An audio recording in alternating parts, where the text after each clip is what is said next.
حضرت ابن عباس اور انس بن مالک رضی اللہ عنہم سے روایت ہے کہ رسول اللہ صلی اللہ علیہ وسلم نے فرمایا، اگر انسان کے پاس ایک وادی سونے کی ہو تو وہ اس پر قناعت نہیں کرے گا، بلکہ چاہے گا کہ اس کے پاس 2 وادیاں ہوں۔ اس کا منہ تو قبر کی مٹی ہی بھرے گی، اور اللہ تعالیٰ اس پر رجوع فرماتا ہے جو اس کی طرف رجوع کرتا ہے، یعنی توبہ کرنے والے کی توبہ قبول فرماتا ہے۔ اس حدیث مبارکہ میں انسان کی حرص اور مال سے اس کی شدید محبت کا ذکر ہے، جس سے صرف وہی بچ سکتا ہے جو ایمان میں کامل ہو۔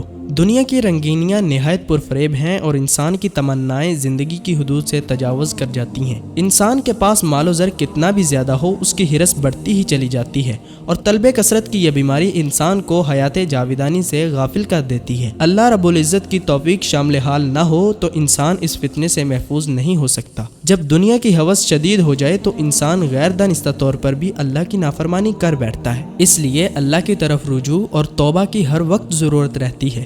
دنیا کے تمام فسادات کی بنیاد پیٹ اور شرمگاہ ہے۔ انسان کا پیٹ دنیا میں بھرنا مشکل ہے۔ رسول اللہ صلی اللہ علیہ وسلم کا فرمان ہے، آدمی پیٹ سے برا کوئی برتن نہیں بھرتا۔ آدمی کو تو چند لقمے کافی ہیں جس سے اس کی کمر سیدھی رہے، اور اگر لا محالہ زیادہ کھانا ہی چاہے تو 1/3 کھانے کے لیے اور 1/3 پینے کے لیے اور 1/3 سانس کے لیے رکھ لے۔